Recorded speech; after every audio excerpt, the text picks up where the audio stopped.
All right, how's it going, guys? Going pretty good. Where are you at? Down in LA, it's nice and toasty down here, but living the dream in SoCal. Where are you guys calling in from? Tacoma, Washington. In the suburbs of Midland, Washington as well. Winslow, Arizona, all the It's a way to big city. Tacoma. Oh yeah, T-Town. To the T. Midland. Okay. Okay, cool. It looks like you guys got a little bit of a studio in there.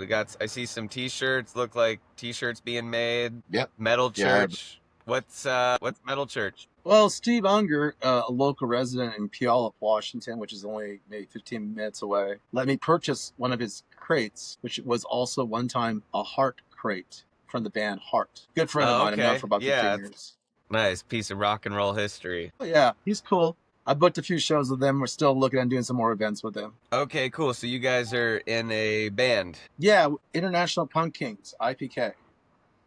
Been around since 2014. First show was Halloween night. Nice. Okay. And what are your guys' roles in the band? Well, I'm the singer.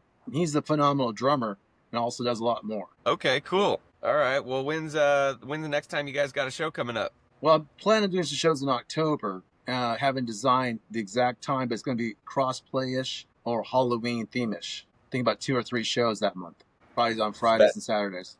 I got some locations looking at right now. Very cool. Very cool. So kind of goes in line with your line of work with event planning, being in a band. I figured, as we get established in this podcast, just kind of let you guys know exactly how it's going to go down. At first, we're going to start off with like your background and kind of where you see the industry going. And then we can talk about some challenges and goals for where you'd like to be going forward based off the experiences that you've had so far. At the end of that, we'll wrap up and see if there's anything else that you'd like to talk about. The industry itself is something that I always been thinking about as I write my lyrics and dealing with the industry, because I've done over 55 shows in my time in the band. And so learning the networking aspect is big for me. Okay, so you do most of the booking for the band? So far, I do some. He also can book very well. Okay, so can you tell me a little bit about what is that process for you, from when you're thinking about doing a show and how you actually get it done from start to finish? Well, having to recruit locations isn't hard. It's recruiting the people you want to work with, be it for a show, who's going to be your following acts besides yourself, because you never play a show by yourself usually. You do have the option of doing that, but I think usually in our field it's about 3 bands to 4 per night. You're trying to find that right lineup, find the right artists to work with, right promoters to help promote the show, find the venue able to work with you on your different techniques of how you want to sell the shows. Okay, so finding the talent and going from your network. Pretty much. And one of the hardest things can be lining everybody's schedule up. So even if you want certain people, they just don't have booking availabilities. And so having options on the table is really important. Most definitely. Okay, so do you typically have a lot bigger of a pool of potential talent and then you kind of whittle it down based on scheduling from there? Yeah. Correct. Okay. So if you need 3 or 4 bands, have 6 or 8 of them in line. Pool of bands, pool of artists. And how do you find these bands and people you're interested in working with? Well, luckily, with enough history, you start developing a list of associates and contacts, and those contacts bring you other contacts. So through trial and error, through different shows you do with these artists, you start to figure out which ones are better or less in the reliability factor first. Not so much just bringing the crowd, because sometimes just having a good band that's reliable is just as good as bringing in the crowd. Okay, so would you say that selecting and scheduling the bands is one of the more time-consuming aspects of putting this all together? Oh, most definitely. It's organizing and dealing with human beings, and you're dealing with people that are usually artists are really, really, really, full of themselves in a very in-depth professional manner, wanting to get it done their way to look good and everything else. There's a lot of responsibility of trying to keep the coalition of the bands together and the artists together to fulfill the goal of having a great night per show. Okay. So what's been really working well for you in this regard, and what do you find that's more challenging? Finding a good sound guy is important, as well as finding good artists. Find a room that's able to allow for you to do what you want, freedom, how to go in and out. But usually you try to establish that first, is try to establish your vendor and the owner or leaser of your item. Jacob, I'm sure, knows other aspects there. stuff you want to look out for. I think gathering all the details, trying to get all of your social media, either event pages and flyers in line to start your promotion is really one of the big hurdles. A lot of the promoters, or even me, event creators, experience, and you don't get it out fast enough, you're not going to have enough market. So trying to gather those details but not go too far out is a real key part of doing the event creation itself. You go 6 months out, most of the time that's too far out. Your excitement won't carry over. But if you go too close, then you don't get the buildup that you're looking for. The Goldilocks zone in booking is knowing how to time it correctly and know how it could adaptively change on you quickly by circumstance of events. Okay. So do you ever have like scheduling issues where if you plan something out kind of far in advance and then it gets canceled last minute? Like, how do you solve that? Cancellations occur a lot. Jacob, you know some of the cancellations have been good and bad, right?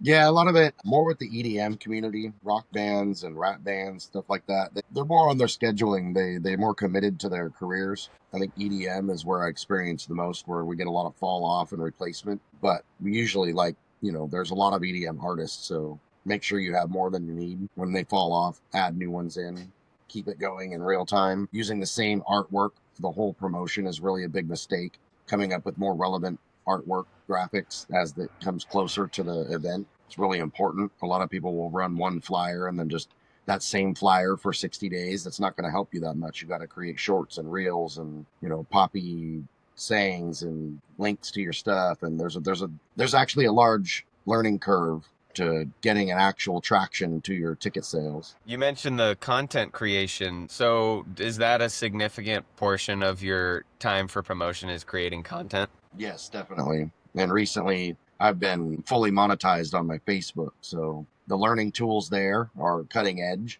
You can't buy books or study classes for that. It's inside your meta. So you go in there and you have learning classes and it teaches you how to utilize the social media tools better. So running Facebook ads has been a big part of your promotional strategy? No, not necessarily running ads, doing organic market pushing. Promo videos help a lot. So like promo videos are part of the marketing aspect, especially on Facebook now.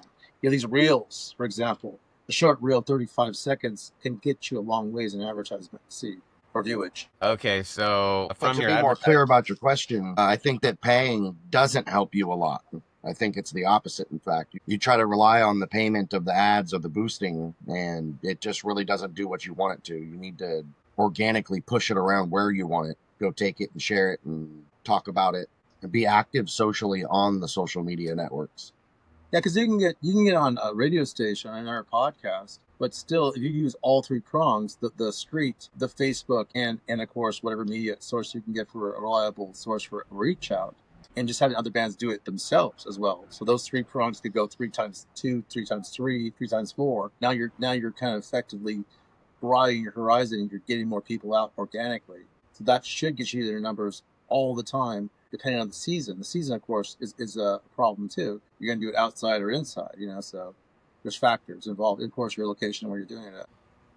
Do you think that this method of creating content and posting it around is something that is more unique to your guys' business, or is this like, the standard way that most people do things? What do you think, Jacob, of other No, I think it's unique to our business.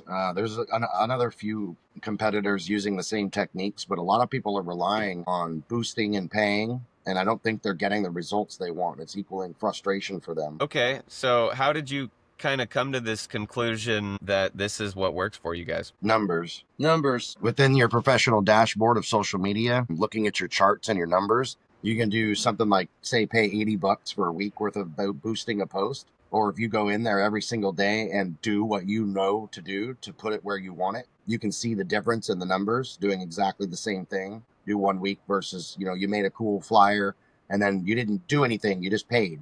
Then next week after that dies, make another cool flyer in line with the other one, and then do your organic version and see which one you actually get more traction from. And what I've found is that you'd have to spend so much money to get what you would normally organically that it's not worth your ROI. You'll spend $500 to $1,000 trying to get the same views you can get organically by doing a few hours of work each day on your phone or social media network. I agree. The numbers of the crowd also depicts your results of your work as well. a sold out show in 2 weeks versus 2 days.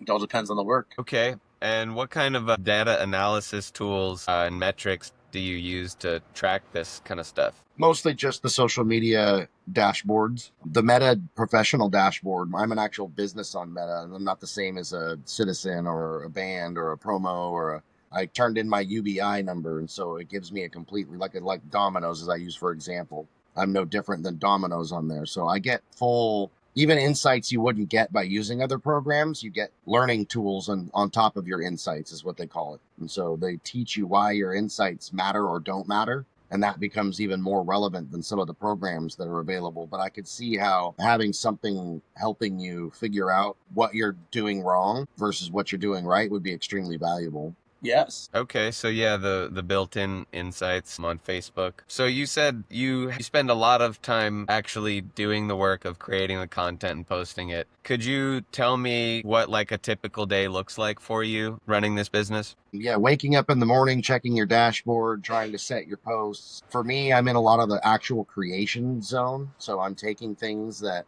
people have created and then I'm making them more flashy, more poppy. So, like taking a still image, turning it into a reel or a short. It takes hours and hours to design it out and then fill out all the settings inside before you actually post it to get it to go around numbers wise correctly. You can get 100 views or you can get 10,000 views. It just depends on a lot of the work you put into the video and how much sharing you do organically. Because I feel personally that no matter what you pay, you're not going to come up with the same result that you're going to get by sharing it organically, specifically into groups. Yeah, groups help. Facebook groups? Yes. Yeah, like Facebook groups, you can get an entertainment group, a music group, a business group of any type, even a photography group. I mean, if it's related to video, I found that sharing with sources that would not be considered a place to put it in is you look at their wall, see what they put on that wall, and see if your content will kind of match up with their content. And if it does, you go with the groups that usually have about 5,000 to 10,000. That's just how it is. You got to kind of work it,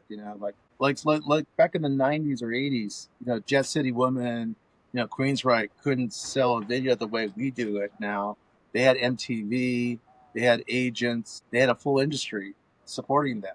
Nowadays, local talents or relatively newer talents, even if they're signed, they have to rely on social media. So do you predominantly use Facebook? For me, yes. For Jacob, he might be using our sources, but I think he also uses Facebook. Facebook, IG, Snapchat. I believe the Snapchat's one of the best ways, but you have to use all three together. So you're trying to get people to go look at your stuff, so that you're posting on IG and Facebook. So once you get it all set up correctly, then you go share it to the people on Snapchat, and then they run over there and they click the link. But without utilizing the three tools together, I think it's really a bust. Tandems work. Okay. Especially they come in threes, like we are. 1, 2, 3. Little joke. Three Musketeers. It seems to work in history. I think it's still working now. So Facebook, Snapchat, Instagram. Have you used any other ones? I know TikTok's supposedly all the kids are on TikTok these days. Yeah, it's kind of like how you play it off is the platforms that are the most popular you want to put yourself on. I particularly don't use what was Twitter, what is X right now. I find that those sources are a little bit less, for me, dominantly important, but maybe in the future. There's too much stuff on there that's too negative, and you lose your ability because once you're in a big, giant ocean of data, how do you get yourself to be seen? Facebook is easier to do that than X, for example. You can be seen easier on Facebook if you do the right things. On X, I don't think you can do it. You're only living on whatever you already have for your social capital, I guess. Well, it depends on your product, really. Yeah, your product matters too. If you're on X, TikTok and X can be relevant based on your product. Exactly. The product is what when it's a music event or something like that, I don't think that X or Twitter, whatever you want to call it, is relevant. But if you have some sort of a article, news, magazine, short clips, stuff like that, it can be really helpful. Yeah. X is really formatted on a more larger macro level, I think, of content, where Facebook is more macro but also micro. So it goes back and forth from big to small issues to medium size. This is what we do all the time kind of thing. And when people get regularly put into a situation, they usually seem like when they're absorbing content, they want to keep it at a certain level at periods of the day and night. It changes, So I think people's attention changes during the day and night, and you can kind of effectively manipulate Facebook, but you can't effectively manipulate X. You know what I mean? As well. Or I just haven't learned that skill. There is an ability to do it. Please teach me, because I don't know how to manipulate X yet. So with all these different social media companies and places to post your content, you could run yourself ragged posting on 10, 15 different social media with the idea of like casting a wide net versus having a laser focus. It looks like you guys kind of have a compromise of focusing on just a couple of social media, but not too many, but not just one as well. Exactly. Because in the day's time as an individual, for example, if we used a different thing like beyond ourselves, like let's say AI, for example, it can do many tasks that we can't do because we're limited with time, effort, and effect and analyzation. Because we're analyzing our effectiveness. So as we analyze, we're going to adapt to the platform we're working on. But we can't do that if we had 6 platforms versus 2 or 3. We just wouldn't have the time. We'd have to take more time to do it, right? So maybe AI would be more of a generational, quicker, speed, action, smarter, more effective way of adapting our way of doing it into a format that would be more beneficial, in my opinion. We'll see. And to be clear, Meta is using AI. So when I'm looking at my Meta dashboard, it's just a different form of AI tools. So it's Meta's version, and then it shows me all my different platforms I'm using underneath Meta. In other words, IG and Facebook. It's all on the same screen then. So answering your question from before more clearly, Meta AI specifically is what I'm using to help. Okay, so sounds like you guys got a pretty good method from the experience that you have. If there was one thing about running this business that you could solve like overnight, what would be the biggest benefit to you? Time, more time. More marketing traction with less time. It's all about time. Or the same amount of time and having it be more effective. That's really important. To get 6 hours out of your 2 hours is almost like cheating. Using the right tools, I think you could definitely turn your 2 hours into 6. Improving your efficiency. Got it. Yes. So going forward, imagine like 6 months to a year from now, what would you like to see for your business? For me, I want more impact socially. The impact is everything. So the more the impact occurs, and you can actually say it's actual impact, that's what I want to see. I want to see growth, but it has to have some impact that I've adjusted to make that impact occur. So if I see I'm making the right moves, then I feel like I'm comfortably succeeding in my business in 6 to 7, 12 months, whatever. It's all impact based in our business. So it's really about what kind of impact can you make. Yeah, you want to get as much as you can for the time that you put in. Exactly. Totally. Utterly. Do you agree, Jacob? Yes. He agrees.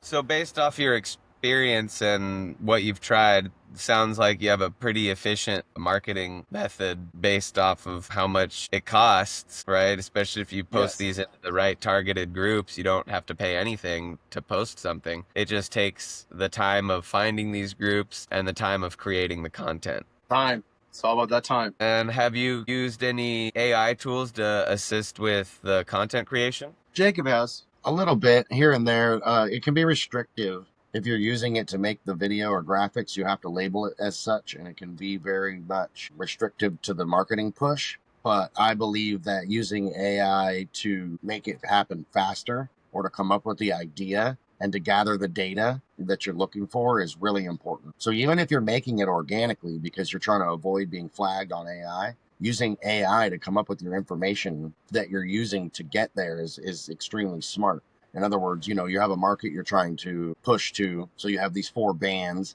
Well, what kind of flyer should I be using? Using the information that comes from an AI is priceless. And then sitting there and creating it on your own. A lot of people are just relying fully on AI.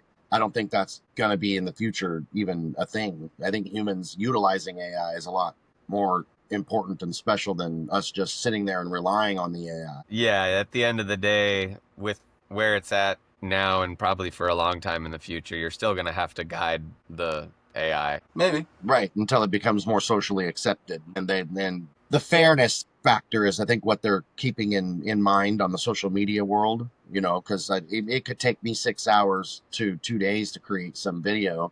This seems special where in like literal 5 seconds, someone can just come up with it with AI. Oh, yeah. So I think that they're trying to keep the fairness aspect, and soon I think that will change. I do. Now, you mentioned your post gets flagged by AI. What happens then? It's not going to push it around as much as an organic post would, and it comes with a disclaimer. And some people can even say they don't want to see the AI stuff in their settings. So then you can remove yourself from a huge crowd of availabilities. If the video itself was created by AI, you can have input from other things. You know, there's AI uses besides just letting it create the video itself. I mean, I've seen people come up with the images within background, stuff like that. You know, the background can be an AI type of a background, but then they're cutting that and then they're putting that into what they're using. And then they're using overlays and stuff. Then at the end, it's not AI. So that's one of the ways I've seen people trick the system or utilize the tools rather than just rely upon it to make a image. I want it to be purple with mountains, boom, and it makes it. Well, what if you want mountains that are purple to cut out to use for an image inside the flyer you want to use? Right. Yeah. It's using the tools versus just trying to make it do it all completely for you. Right. You want to be brainless, then it kind of flags you and restricts you. You know, there's ways to very much utilize the AI, especially when it comes to programming it too. There's settings. You can use AIs to set your settings for what you're trying to do. Detection of market. So all the settings within your post. I know that there's AI capabilities there. I haven't dug into it very far. I've been trying to do a lot of mine organic just because I've noticed that I get more numbers that way. But I believe that the organic side is going to get left behind here soon. Like very soon. What makes you say that? Edge. I think that inherently humans are lazy and want a better result out of less time. A need to overcome and adapt to get back to what they really want to be doing. So when they can utilize things like AI, they're going to. And so it'll just become part of nature eventually because people will, well, why would I walk to, LA if I can take an airplane? The same type of science behind efficiency, I think, is going to end us all up there. Why would I want to write this whole game when I can let the AI write the code for the game? It's all about use of time.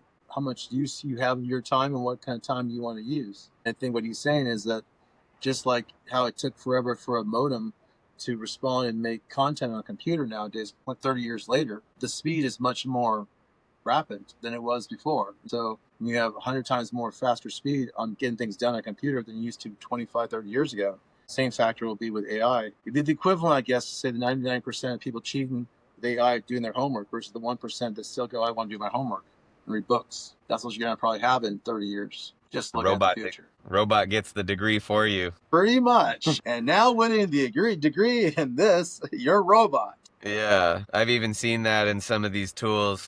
Little off topic, but on YouTube, like this guy, he has the robot does all the quiz questions for him. He just has the robot, It scrapes the textbook, and then it autofills all the answers and automatically gets him an A and everything without ever having to do any of the homework yourself. Well, you know that being AI versus an artist, I mean, the only difference is I'm creative because my mind knows how to be creative, but most people are not creative when it comes to thinking or talking or responding. But that's the only factor that AI has to improve on. Once it can be as effective as an artist, a singer, then we're all just at the 99% them doing our homework. Yeah, auto-tune. But I think, just like in coding, pretty much, right? You can either write your coding or you can use coding recipes. I think that we'll learn to use AI for things we shouldn't have to spend 4 hours doing. And it'll make quality of life better in a lot of aspects if we utilize it correctly. Yes. Like a dishwasher versus hand washing your dishes, just the same way. Having robots do your dishes. I mean, right now, you already see them doing test runs in Texas and this is the country with these smaller robots, just so people can be desensitized to seeing them now at your Walmarts, scanning your food. Or if you go to some places here in Tacoma, you can have these small little robots that'll do your teriyaki or your sushi for you. Yep, they'll bring you your food on a robot. Yep.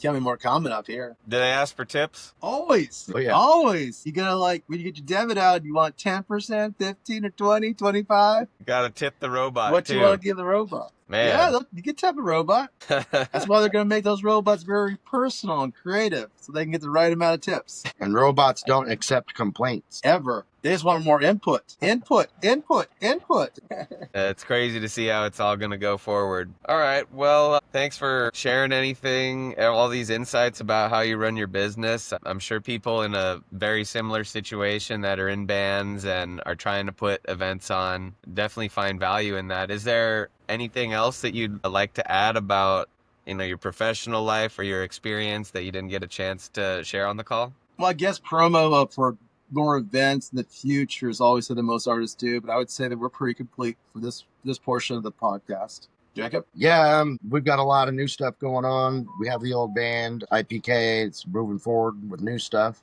That's pretty exciting. More songs. Oh, yeah. Why don't you share with the audience where you can find your guys' music and how they can tune in, channel name, etc. Well, I usually go for 3. So I'll say 3 songs I want to promote is Wall Street, work on one of the songs. I won't say exactly what song is that we had before 2 or 3 years ago, and probably bring in Sex and War, an old song I had that was more metal. Look for that right female voice to duet with me, because I had a duet with a female voice before. So trying to find a female duet would be kind of cool for that one song itself, Sex and War. Yeah, new work in the studio. Look for the social media platforms, International Punk Kings. Definitely doing more co-ops. I don't mind doing compilation stuff like that. Be it even when it comes to just the music marketing aspect. If you want to do multiple bands, I think that was a co-op aspect that a lot of bands try to do with CDs. I guess you could do it by other means or other platforms. I think something I might ask in the future is how do you put all these bands into one little bin and listen to them all just like Spotify, but do it in a different way. If you book them, they will come. They will come, yes. They will come. If you book them, they will come. If you do it right, though, you got to do it right. Yeah. All right. Well, thanks for coming on, Troy. Thanks for coming on, Jacob. Appreciate you guys taking the time out of your day to chat a little bit. Yeah. International Punk Kings. Check them out on YouTube, Instagram, Snapchat. River Nation. Thank you, Jackson. All right, guys. You betcha. Aloha. Aloha.